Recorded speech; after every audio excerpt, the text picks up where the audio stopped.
Yes, that was Ronald Reagan's version of let's hope the aliens come because it'll unite the whole world. But Ronald wasn't the first one that came up with this, although he came up with it over and over again. First person that came up with this was John Dewey. Here's John Dewey from his speech to the Imperial Japanese Mission in 1917.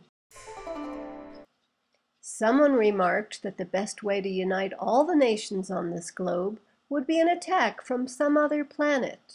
In the face of such an alien enemy, people would respond with a sense of their unity of interest and purpose. I hope it doesn't come as a shock to anyone that John Dewey, father of American education, was heavily, heavily, heavily influenced by the foundations. They were the ones that made things happen in education. And foundations, read Cabal, read Rockefellers, read all those, what's the Carnegie, big club, Mellon, yeah, the big club. the big club. So let's sum up so far. Early this month, we see Bill Clinton on Jimmy Kimmel's show, aping Reagan, who was aping Dewey, in kind of looking forward to an alien invasion that would help them unite the world, round them up, get them together. And the purpose is generally a new world order. Now, it might be just a coincidence that that happened now, but I don't think so. And then the other big thing is, of course, anti-gravity technology is unveiled and its incredible capabilities. And since we've been controlled by oil and gas and coal for, I don't know, 100 years or so, it's got to be a big change. Or they've got to at least come out of the closet about keeping it secret from us. I suppose that could happen. Mm-hmm. And they announced the Dreadnought, the Sky Dreadnought, the greatest killing machine ever known to man, with the purpose. What are they going to do with that killing machine? Well, they're going to create an American world order with that killing machine. Nobody can oppose it. So this makes me think that things might have changed, or things might be changing. And it deals with the alien presence, the UFO deceptions, and all this influence, all this mind control leading up to today. But now it's all about disclosure. Everybody wants the governments to come forward and release everything they know about the UFO presence on the Earth. But I think that's crazy. That's crazy talk.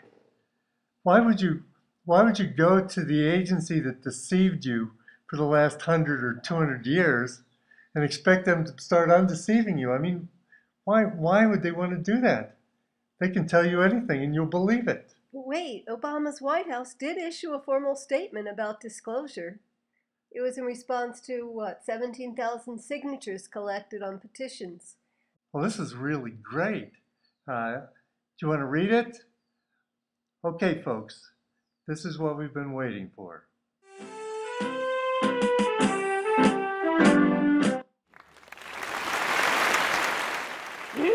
Thank you, and here is the President's official statement. The U.S. government has no evidence that extraterrestrial life exists or there are aliens who make contact or come into contact with mankind. Okay, calm down. I sort of knew you'd be disappointed. But there is the Disclosure Project. This is an effort headed up by Dr. Stephen M. Greer that was started very, very ceremoniously in the May of 2001. It's a collection of people that might know something about the alien presence. Now, the idea of this sounds wonderful. Everybody's going to tell what they know. And we're going to get to the bottom of this picture of what's going on with the alien presence here. Now, this does presuppose that these people who were sworn to secrecy and in high-level top secret positions on this issue will now come clean. I'm not sure how likely that is. And the second thing seems to indicate that it was at least partially funded by Lawrence Rockefeller, although if you go back and search the web to find evidence of that, it's all been wiped clean. The only thing that's left are conversations talking about the evidence that he was involved. So I'm not saying he was involved, but you know. So to me, going into this, it's a little suspect. But after 10 years, Greer and his team found an amazing, amazing finding that the total alien presence involved with the human race on the planet Earth is benevolent. Say what? Yeah, it surprised me too. Let's hear this from Dr. Greer himself. Even though there's no evidence that they're a threat, I want to be very clear on this. There's no objective evidence that anyone has been harmed by these visitors, and there's certainly no evidence that they're a threat to us. But Stephen, what about the whole abduction phenomenon? Isn't that kidnapping against people's wills? What about implants they're taking out? That's against people's will. What about the cattle and human mutilations? Or the greys and reptilians just terrifying humans all over the globe? What about anal probes? They don't even buy dinner first. That doesn't sound too benevolent to me. But Stephen Greer explains. Of course, in the pop culture, everyone thinks of the big bug-eyed greys or the reptilians, which, of course, ironically, are the ones that are man-made program life forms that are genetically created creatures. And many people that have worked in those projects have come forward to describe to us exactly how that's done. So the irony is that the public perception of ET is actually the disinformation man-made image, and the actual ETs that have been retrieved aren't very much like that. Hold on just a minute. Did he just say that the ET that everyone recognizes from their abduction experiences and all the information we found out, those are made by the government? They're man-made, genetically created creatures. Yeah, we have to assume it's the government because there's nobody else that could put together the money and do something that diabolical as far as I'm concerned. So that totally explains too, while people who say that they're abducted, then they have government surveillance watching over them in addition to their abduction experience. Actually, it makes perfect sense because, 20 years ago, I was in a workshop with Carla Turner, who's a great UFO researcher. And when I was at this workshop, I was with about 60 abductees. I'm not an abductee. And they were talking about being abducted by reptilians, greys, and then two other beings. And they weren't mad at the ETs, they were mad at the government because they'd overfly, a helicopter would overfly when it was happening. They would monitor their phones. So she knew that it was a government thing. So that makes perfect sense. But I think after the information we've gathered so far, reflecting back on this information, I think it's time for a little outrage. Shouldn't we be outrageously mad that there's a breeding program, that there's abductions, and it doesn't have anything to do with aliens? It has everything to do with what they want us to believe about aliens. And these creatures, they created them and they're menacing portions of the population. Yeah, I mean, they're certainly not benevolent. But then Stephen says, well, don't worry, the real aliens are benevolent. The ones that the government wants you to think are here but ridicules you if you say you think they're here. Right. Those are the ones that are not benevolent. Right. So don't worry, everything's cool, according to Stephen Greer. Oh my God. So, if you're not outraged right now, let's listen to a few clips from Carla Turner, the researcher I was referring to before.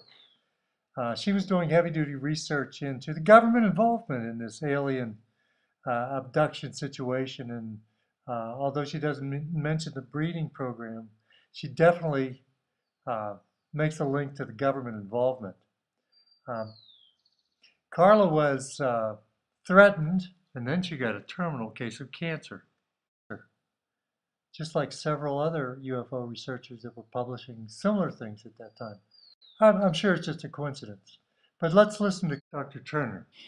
I think you will find the most surprising to be that of Pat's family's experience. And it is confirmed by all of her living relatives, and there are only a couple left after the length of time between the event happening and us beginning this investigation. The members of Pat's family in 1954 included Pat at the age 12, a brother and a sister, her mother and stepfather, and a grandmother, all living in a rural location.